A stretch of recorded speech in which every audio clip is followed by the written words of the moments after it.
तस्याम जागृति भूतानि सा निशा पश्यतो मुने। सारी दुनिया जब सोती है तो ध्यान दीजिए, संयमी पुरुष जो भगवान के भक्त हैं एकांत में बैठ करके भजन करते हैं। और भजन करने से आप सभी जानते हैं कि हमारा आत्मबल मजबूत होता है। उसी घर में रहता था प्रेत बनकर के धुंधकारी। तो कब प्रेत का शरीर होता है, प्रेत होते हैं, आप लोगों को ऐसा मान लेना चाहिए भक्तों। यदि विश्वास नहीं है तो मेहंदीपुर के बालाजी चले जाइए, आपको बिल्कुल पक्का विश्वास होता है, हो जाएगा कि प्रेत है कि नहीं है भक्तों।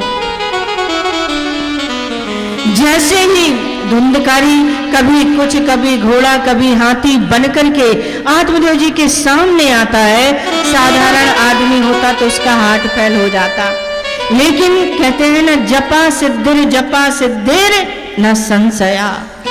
कहते हैं जितना हम भजन करते हैं उतना ही हमारा आत्मबल बढ़ता है।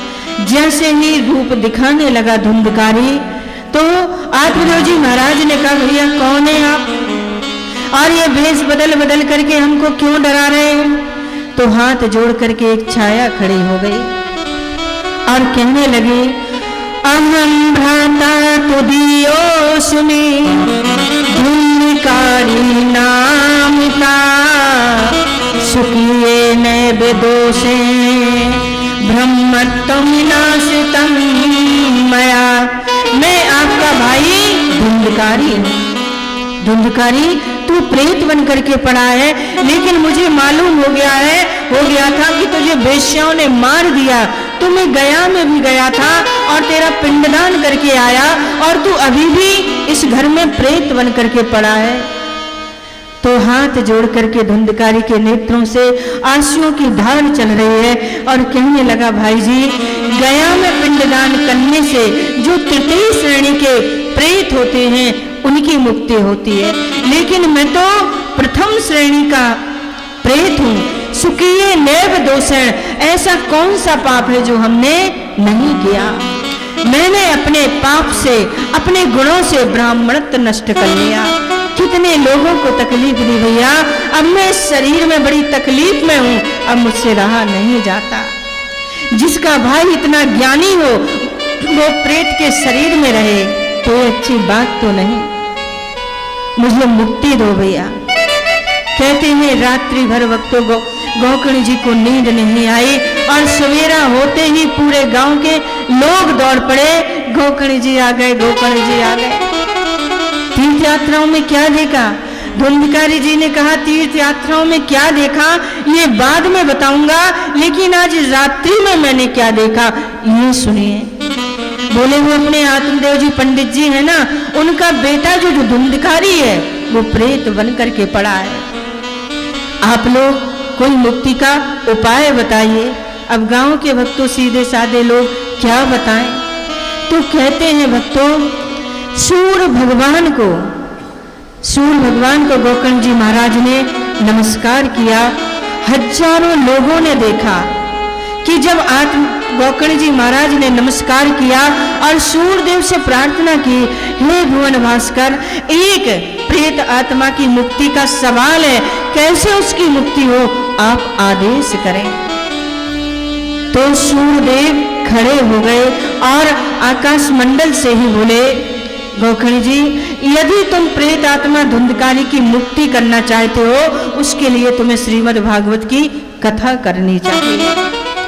श्रीमद् भागवत की कथा उसको सुनाओगे तो प्रेत शरीर से मुक्ति हो जाएगी। गोकर्ण जी महाराज स्वयं ज्ञानी, एक बड़ा सुंदर भक्तों बांस का बगीचा था, वहां पर व्यास गद्दी लगाई गई और सभी को आमंत्रण दिया गया। गांव के सभी लोग आए। गोकर्ण जी महाराज ने हाथ में जल लेकर के संकल्प कर दिया, हे धुंधकारी जी, आप जहां भी हो, तुम्हारे कष्ट की निवृत्ति के लिए हम श्रीमद् भागवत की कथा कर रहे हैं, आकर के श्रवण करो। गोकर्ण जी के कहने पर धुंधकारी का जब आमंत्रण किया गया, धुंधकारी आया, सीधा आया भक्तों, गद्दी पर बैठा, लेकिन वायुदेव ने उड़ा दिया। और जितने भी वहां पर कथा सुन रहे थे भक्तों, सभी परम वैष्णव, सभी के गले में तुलसी की कंठी माला। कहते हैं जिसके गले में तुलसी की कंठी माला होती है ना, उसके शरीर में प्रेत प्रवेश नहीं कर सकता। तो मालूम मैं क्या किया, सोचने लगा मैं क्या करूं, तो व्यास गद्दी की बगल में ही भक्तों सप्त ग्रंथि का एक बांस खड़ा था। जाकर के धुंधकारी उसमें बैठ गया। जैसे ही गोकर्ण जी महाराज ने कथा सुनानी शुरू की, पहले दिन की कथा के विश्राम पर पहली ग्रंथि फटी, दूसरे दिन की कथा के विश्राम पर दूसरी ग्रंथि, ऐसे ही सप्त दिन की कथा पर सातों ग्रंथियां फट गईं। और उसमें से चतुर्भुज रूप लेकर के युवा धुंधकारी गोकर्ण जी के सामने प्रकट हो गया और बोला, भाई जी आपने आज बहुत बड़ी कृपा की, आपकी कृपा से देखिए वो सामने से हमारे लिए विमान आ रहा है। जैसे ही भक्तों विमान आया, भगवान के पार्षदों ने कहा आइए विराजिए और चलिए। तो जैसे ही धुंधकारी विमान में आरूढ़ होने लगा, गोकर्ण जी बोले सुनिए सुनिए ये क्या हो रहा है। भगवान के पार्षदों ने कहा साहब अभी अभी धुंधकारी ने कथा सुनी है ना, इससे उनकी मुक्ति हो गई है, तो हम इनको वैकुंठ के लिए लेकर के जा रहे हैं। बोले अच्छा। बोले श्रीमद् भागवत की कथा सुनने से मुक्ति होती है, तो यहाँ पर कथा तो हजारों लोगों ने सुनी, इनके लिए भी विमान लेकर के आई। कथा हजारों ने सुनी, केवल मुक्ति धुंधकारी की, ये बात तो अच्छी नहीं है। बोले सुनिए, जिस तरह से चिंतन मनन करते हुए धुंधकारी ने कथा को सुना, उतना आप लोगों ने नहीं सुना। केवल सुनने के भेद से फल में भेद हो गया। सभी के सामने धुंधकारी भगवान के धाम को प्रवेश कर गया। बोले बांके बिहारी लाल की जय। लेकिन भक्तों जितने भी वहां पर श्रोता बैठे हुए थे, सभी श्रोताओं ने कहा कि अब हम कथा में बिल्कुल इधर उधर नहीं देखेंगे, बिल्कुल बीच में बात नहीं करेंगे। जैसे धुंधकारी ने कथा सुनी है हम तो वैसे ही सुनेंगे। गोकर्ण जी से प्रार्थना की तो दोबारा गोकर्ण जी महाराज ने उन समस्त भक्तों को कथा सुनाई और सभी के लिए भक्तों विमान आया और गोकर्ण जी महाराज सभी को लेकर के, सभी परिजनों को, गांव वासियों को लेकर के भगवान के धाम को प्रवेश कर गए। बोलिए बांके बिहारी लाल की जय। देखा भक्तों, ऐसी है परमात्मा की दिव्य मंगलमयी कथा। लेकिन प्रश्न हो जाता है कि उन्होंने तो एक ही कथा सुनी और उनको परमात्मा मिल गए, और हम लोग तो ऐसे हैं जहां होती है वहीं सुनने चले जाते हैं, तो हम लोगों के लिए तो विमान नहीं आते। तो मालूम है भगवान को भी पता है, भगवान के पार्षदों को भी पता है कि यदि यहाँ पर विमान आने शुरू हो गए ना, तो इतने सारे लोग जो मंडप में दिख रहे हैं ना कथा सुनने के लिए, कल से एक आदमी दिखाई नहीं देगा। क्योंकि भैया कथा सबको सुननी है और सुनकर के सबको घर भी जाना है, घर के कार्य भी करने हैं, मुक्ति मुक्ति किसी को भी नहीं पानी है। इसलिए आप लोग जीवन पर्यंत सुनते रहिए भक्तों। विमान कब आएगा, किस जन्म में आएगा, इस जन्म में आएगा कि अगले जन्म में आएगा, इसकी कोई गारंटी नहीं है भक्तों। बोलिए कृष्ण कन्हैया लाल की जय। एक बात आप लोगों से कहें भक्तों, ये जो श्रीमद् भागवत की कथा है, जितने भी श्रोता लोग यहाँ पर सुनने के लिए आ रहे हैं, अगर वो ध्यानस्थ होकर के सुनते हैं, और हमारे यहाँ पर जो हमारे परीक्षित महाराज हैं और हमारे डॉक्टर साहब हैं, रमन जी, कविता जी, उनका सारा परिवार है, ये तो सभी संकल्प लेकर के सुन ही रहे हैं। लेकिन इनके सौभाग्य से भक्तों, सभी भक्त अगर संकल्प लेकर के कथा सुनेंगे तो पक्की बात है कथा सुनने से जिनके पितर होते हैं ना, वो भी अपने पितृलोक के लिए चले जाते हैं और किसी की मुक्ति हो जाती है, कोई भगवान के धाम में चला जाता है, कोई पितरलोक में चला जाता है।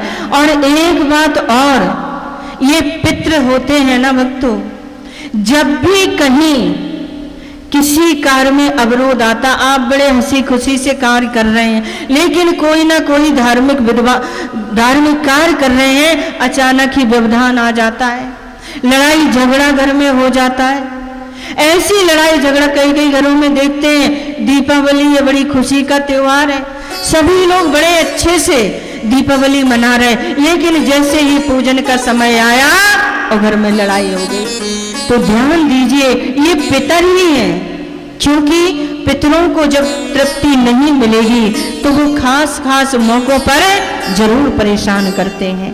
तो पितरों के लिए भक्तों, पितरों की मुक्ति के लिए, उनको कथा सुनवाने के लिए ये श्रीमद् भागवत की जो कथा है भक्तों सर्वोत्तम कही गई है। तो भक्तों, जितने भी लोग यहाँ पर कथा सुन रहे हैं, सुनते हैं, क्योंकि बात ऐसी भी है, जो भी भक्त कथा सुनते हैं, पितरदेव देखते हैं कि हमारे बच्चे सत्संग में जाते हैं, सत्संग सुनते हैं, तो उनको बड़ा अच्छा लगता है, क्योंकि इससे उनकी भी बल वृद्धि होती है, उनका भी धर्म बढ़ता है, ऐसा शास्त्रों में कहा गया है भक्तों। बोले बांके बिहारी लाल की। आगे के कथा प्रसंग में सूत जी महाराज कहते हैं कि श्रीमद् भागवत की कथा जब, उसके भी भक्तों कुछ नियम होते हैं, थोड़े नियम भी होते हैं, उनसे भी हम लोगों को चलना पड़ता है। तो नारद जी महाराज कहते हैं, महाराज जरा नियम भी बता दीजिए, श्रीमद् भागवत की कथा सुनने के क्या नियम है और श्रीमद् भागवत की कथा कब करवानी चाहिए। बोले वैसे तो श्रीमद् भागवत की कथा कभी भी करवाइए आप, कोई दोष नहीं लगता, लेकिन शुभ मुहूर्त में करवाने से उसका फल अधिक जरूर मिलता है। भागवत की कथा के लिए सभी महीने पवित्र माने गए हैं, लेकिन भक्तों जैसे पौष माह है, इसमें व्यक्तिगत जो अनुष्ठान होता है, कथा होती है, इसको थोड़ा इसमें दोष माना गया है, लेकिन सामूहिक जो कथा कराते हैं, कोई ट्रस्ट कथा करा रहा है, मंडली कमेटी कथा करा रही है, तो उसमें कोई दोष नहीं लगता है। और बोले और क्या नियम है। बोले श्रीमद् भागवत की कथा में वर्णम पंच विप्राणम, 5 ब्राह्मणों का वर्ण करना चाहिए जो आपके यज्ञ मंडप में भक्तों बैठे ही हैं। 5 ब्राह्मण क्यों बिठा ले जाते हैं मालूम है आपको, कि कथा में कोई व्यवधान ना आ जाए। एक ब्राह्मण द्वादशाक्षर मंत्र का जाप करता है, एक सरस्वती मंत्र का जाप करता है, और एक भागवत जी का पाठ करते हैं महाराज जी। ऐसे करके 5 ब्राह्मणों को बिठाला जाता है, एक गायत्री मंत्र का जाप करते हैं, जिससे कथा में कभी कोई विघ्न बाधा नहीं आती है। और ध्यान दीजिएगा भक्तों, बीच में जया शब्दम नमा शब्दम शंख शब्दम चकारेत, हम जो जयकारा लगाते हैं ना, इसका विधान भी कथा में है कि जोर जोर से कीर्तन करिए, जयकारा लगाइए, जिससे कि किसी को आलस ना आ जाए। नारद जी महाराज बोले और क्या नियम है। बोले जो भक्त, जो श्रोता श्रीमद् भागवत की कथा श्रवण कर रहे हैं, उनको 7 दिन बिल्कुल सात्विक भोजन करते हुए, सात्विक रहते हुए श्रीमद् भागवत की कथा श्रवण करनी चाहिए। नारद जी बोले महाराज जी भोजन क्या करें, क्या खाएं। सूत सनत कुमार जी बोले वैसे तो भैया सबसे बड़ी बात यह है कि व्रत से ही कथा करनी चाहिए। नारद जी बोले तो हो गई कथा और सुन ली कथा, भूखे पेट कोई कथा सुनी जाती है क्या। बोले सुनिए, ऐसा करिए, भूखे पेट कथा नहीं सुनी जाती तो एक समय भोजन करिए और सुबह के टाइम में फल वगैरह खा लीजिए, ऐसे भी कथा सुनी जा सकती है। लेकिन आप पर इतना भी नहीं बनता तो 5 बार भोजन करिए, लेकिन कथा में जरूर आइए, क्योंकि कथा में आलस्य ना आ जाए, इसलिए भोजन का त्याज्य माना गया है, यानी नहीं खाना चाहिए। और आपको खाने पीने से कोई फर्क नहीं पड़ता तो खूब खा खा करके आइए, कोई दोष नहीं लगता। बोले और क्या नियम है? बोले एक नियम और है, ये श्रीमद् भागवत सप्ताह ज्ञान यज्ञ है। श्रीमद् भागवत जी यहाँ पर पूरे वृंदावन को लेकर के विराजित हैं। तो ध्यान दीजिए, जब आप आते हैं तो कुछ ना कुछ भागवत जी को जरूर समर्पण करके कथा सुननी चाहिए। आपको जो भी अच्छा लगे, फल अच्छे लगे, द्रव्य दक्षिणा तुलसी जो भी आप समर्पित करें, खाली हाथ कभी नहीं आना चाहिए। कुछ समर्पित करके